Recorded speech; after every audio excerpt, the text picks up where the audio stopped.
Tá bom? Sim? Tá ótimo. Tá.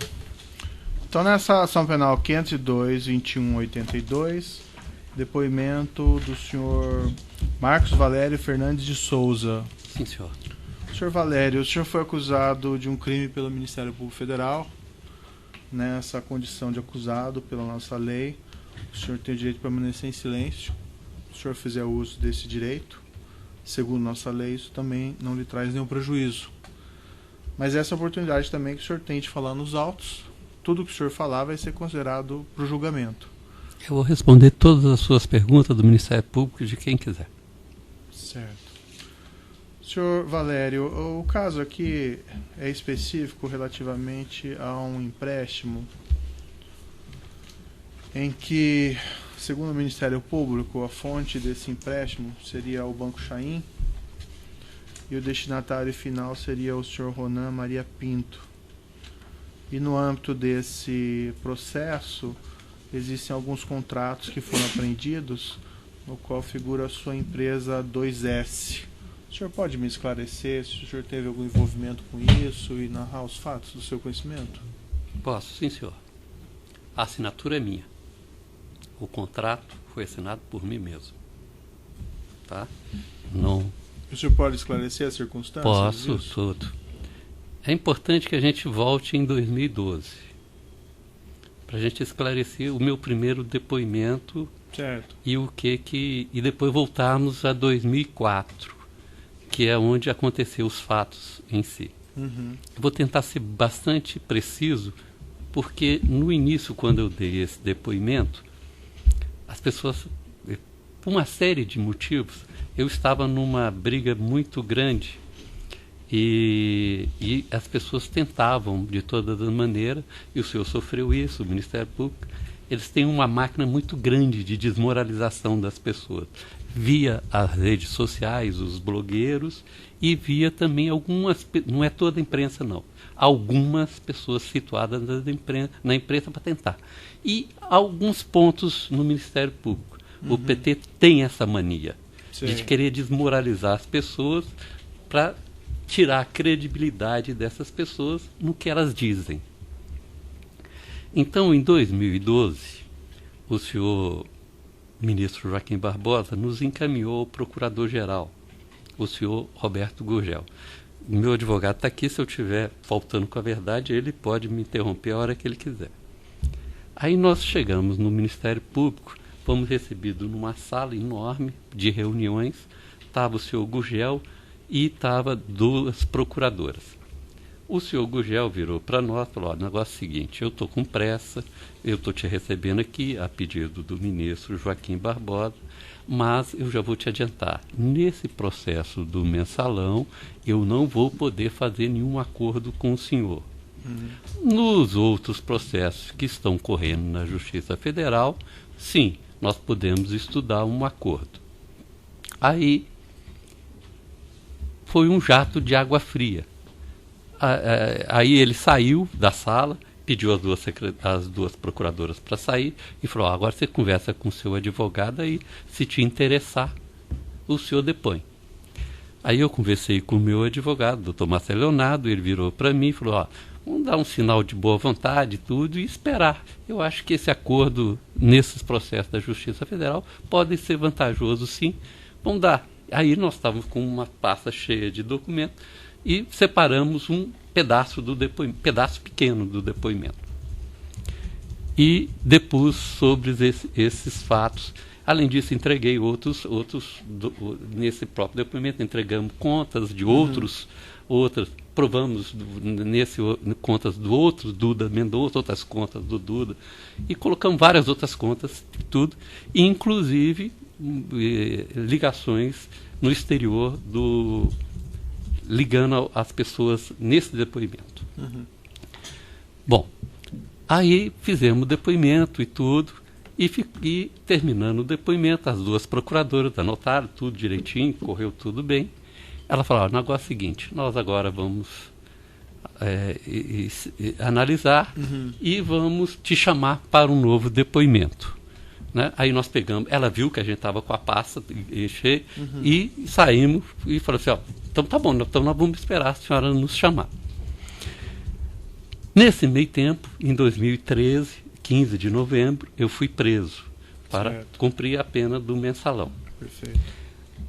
E aí eu sou surpreendido na própria delegacia, na própria penitenciária, com um pedido de uma delegada chamada Andréia. Ela sentou assim na mesa, do lado de cá sentou um procurador e eu sentei aqui assim.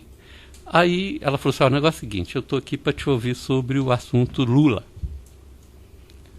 Aí eu falei, vai. Aí ela falou comigo, ó, o negócio é o seguinte, é só sua palavra, tudo e tal, e o senhor tem que depor. Aí eu virei para o procurador e falei com o procurador o seguinte, olha, deixa eu te perguntar, eu tenho um acordo apalavrado com o Ministério Público. Aí ele virou para mim e falou assim, ó, não tem acordo. Aí eu falei assim, também não tem depoimento. Foi assim que eu falei com ele. E se a delegada, chama Andréia, quiser te falar a verdade, ela vai te escrever isso que eu falei com ele. Falei, ó, também não tem depoimento. E encerrou aí. Voltando aos fatos de 2004, Certo. tá? Só deixar claro para o senhor. Não tem nenhum acordo. Não. Eu só estou querendo te falar isso. Sim, porque sim. Depois disso, só vou te ilustrar para depois disso, que eu era considerado um mentiroso, o jogador, tá? O mentiroso, o jogador e tal, queria atrapalhar o processo. Aí vieram depois falar comigo o seguinte, tudo que você falou é verdade. Depois eu me tornei o cara verdadeiro. Né? Então eu vou te dar detalhes do que aconteceu em 2004. Tá? Eu estava na SMPIB Comunicação, ok? Recebo um telefonema do senhor Silvio Pereira, que queria conversar comigo e tudo. Por quê do telefonema? Porque a SMPIB Comunicação tinha alguns recursos que tinha que passar para o senhor Delúbio Soares, que é notório tudo no processo do mensalão.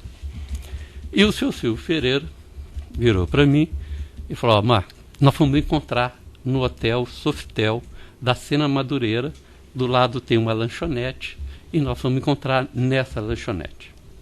Tá? E eu lembro que estava fazendo frio e ele quis ir lá para fora.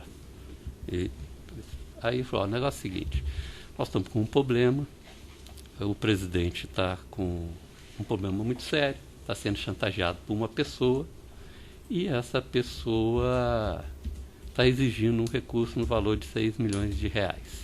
Só um pouquinho, um passo atrás, quem que estava nessa reunião? Eu e o senhor Silvio Pereira. Só os dois? Só nós dois. Certo. O episódio começa assim. Sim. Tá? Aí, determinada essa...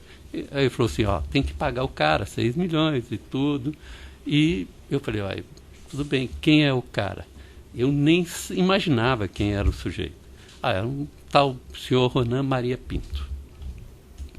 Eu não liguei os fatos, porque eu não acompanhava nessa época. Esse assunto, para mim, era desconhecido, Excelência.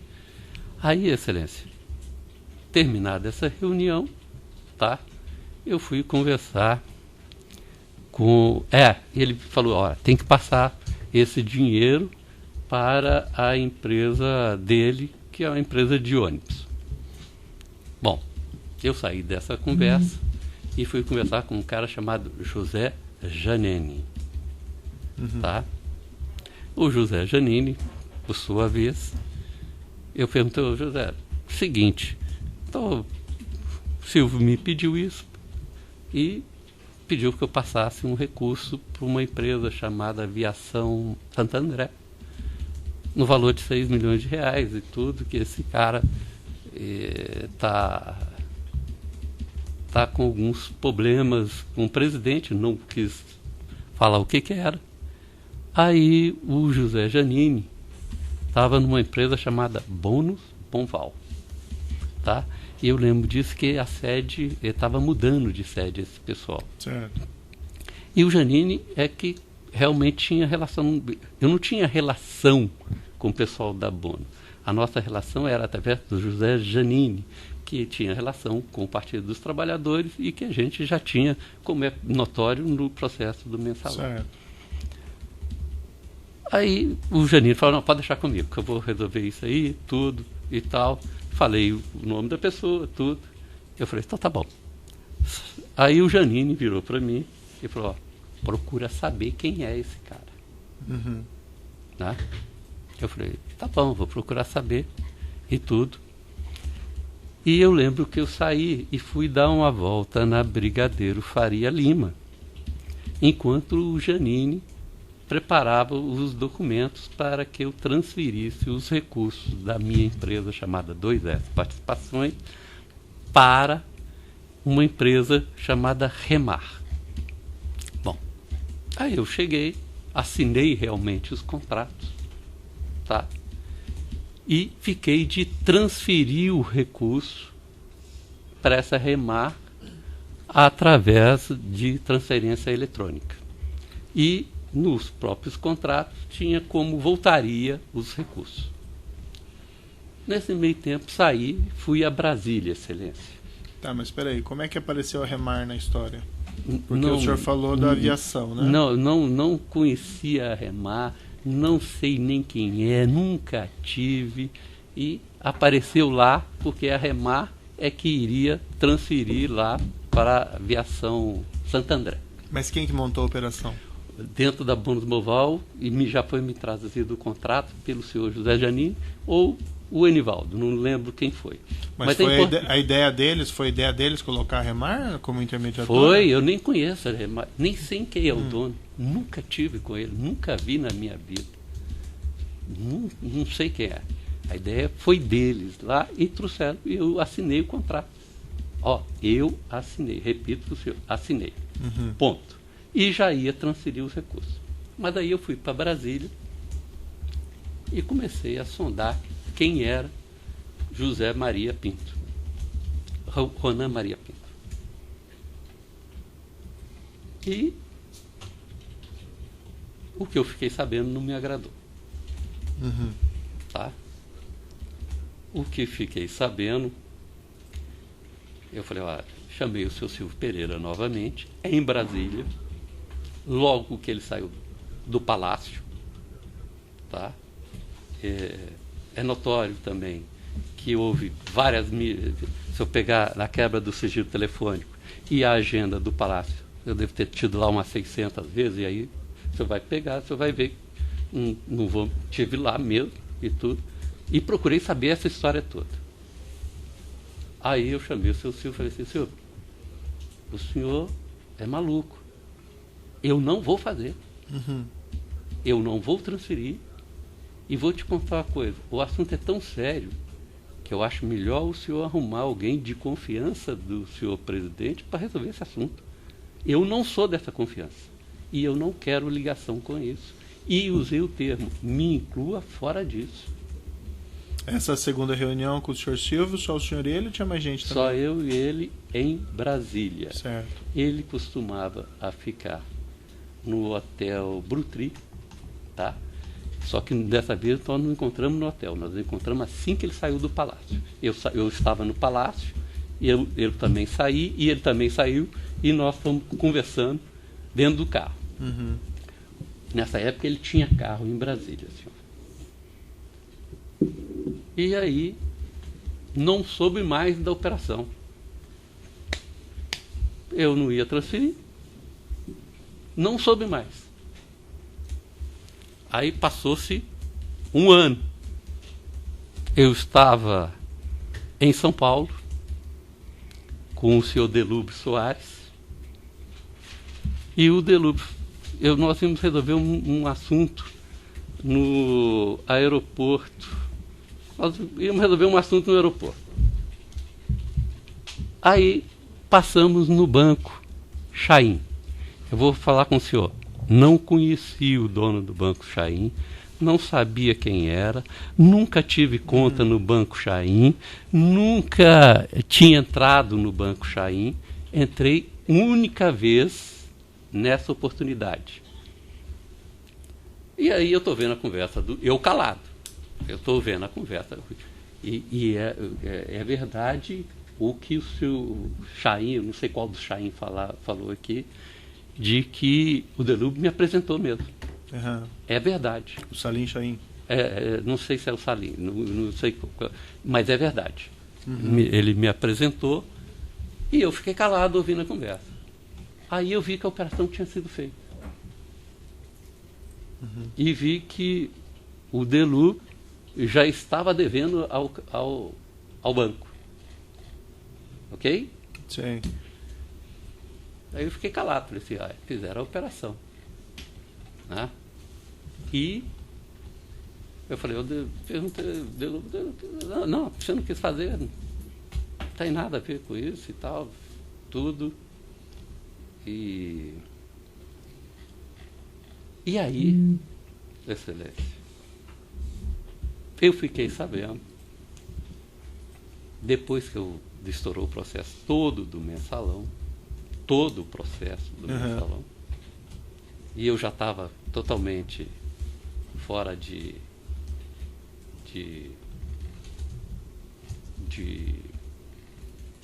qualquer contato, assim, e eu vou revelar um assunto aqui para o senhor, tá? Para o senhor saber realmente agora como é que eu fiquei sabendo desse assunto. Uhum. O PT tem a mania de montar comitê de crise. E durante o processo do mensalão, eles montavam um comitê de crise, e esse comitê de crise era toda segunda-feira dentro do Palácio. Uhum. E nesse comitê de crise, no meu primeiro depoimento, apareceu uma pessoa que eu nunca vi na minha vida. E eu tenho testemunha que essa pessoa apareceu no primeiro depoimento, porque ele foi na casa de uma funcionária minha, aonde eu estava com um monte de gente, e ele entrou lá dentro. O primeiro depoimento que o senhor diz no processo do mensalão? No depoimento na CPI do mensalão. Ah, na CPI. Tá. Chama-se Paulo Okamoto. Uhum. Ok? Ele se apresentou e eu nunca tinha o visto. Tá? Ele se apresentou, tudo, conversamos sobre tudo que tinha acontecido, o escândalo todo e tal, e foi se passando o tempo. Esse Paulo Okamoto é que ficou me pagiando o tempo todo. E eu tenho testemunhas, eu encontrei com ele, não foi uma vez não, N vezes. Uhum. E numa dessas N conversas, eu fiquei sabendo que o senhor José Carlos Bulay tinha feito um empréstimo e que eles tinham pago um empréstimo com o financiamento lá da Sonda. Sei. Foi isso, senhor. Quem contou para o senhor foi o Paulo Okamoto. Sim, senhor. E nessa ocasião que ele contou isso ao senhor, era só o senhor e ele ou tinha mais alguém? Não, senhor. Nessa ocasião, o Paulo Okamoto ficava muito no hotel Academia de Tênis, Uhum. no quarto número 45 ou 44, que ele tinha um quarto fixo lá. E todas as vezes que eu fui a Brasília, senhor, eu sempre levava alguém. E todas as vezes que eu encontrei com ele em São Paulo, na Avenida Nazaré, numa lanchonete do lado de uma empresa da Cacau lá, que é uma lanchonete do lado da empresa de chocolateria de chocolate da Cacau, e que a Avenida Nazaré é em Ipiranga. E o Instituto Lula ficava ali pertinho, e ele ia de carro, e nós encontrávamos ali, e ele conversava comigo e tudo. Eu levava gente. Tá? Quando não era isso, era no supermercado em frente a essa lanchonete, que é Hiroshi, que é um negócio japonês. E para testemunhar esses encontros. Porque eu já sabia que eles tinham uma mania de falar que a gente sempre mente. Sim. Que a gente sempre é mentiroso, que eles são sempre honestos, que eles são sempre isso e tudo. Então, nesse episódio é que eu fiquei sabendo dos acontecimentos envolvendo o seu Zé Carlos Bulay e envolvendo a Petrobras. Tem algumas questõezinhas para o senhor, então, específicas? Com certeza. Certo. Esse é o depoimento que o senhor prestou lá no Ministério Público em 24 de setembro de 2012. Sim, senhor.